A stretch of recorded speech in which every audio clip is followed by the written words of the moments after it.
Successful ang press preview ng Katie the Musical sa CCP. Ikinukwento po ng musical ang buhay ng kinikilalang reyna ng vaudeville na si Katie de la Cruz na sumikat noong dekada 50. Narito ang report.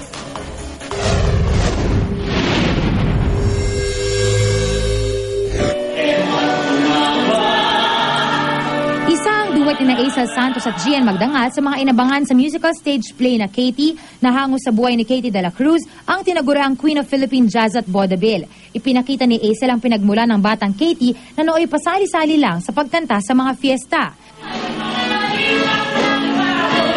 Si Gian ang gumanap na Piping, ang asawa ng nakatatandang Katie na ginampanan naman ng batikang singer-actress na si Isay Alvarez.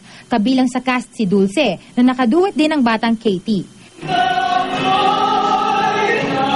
Sa lead cast din sina Tirso Cruz III, Lou Veloso at Epi Quizon na gumanap bilang Golay na siya noong role ng kanyang amang si Dolphy.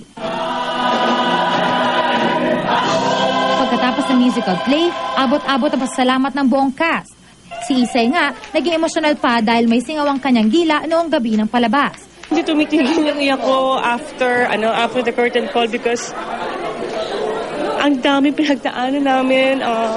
Hindi naman madali mag-produce ang kamukha ng Katie. Labis naman ang pasasalamat ni na Aisel at Gian.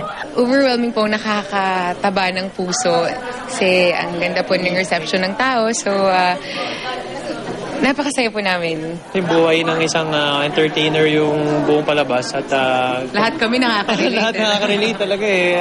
Mapapanood ang Katie the Musical sa CCP Tanghalang Aurelio Tolentino simula mamayang gabi hanggang January 27.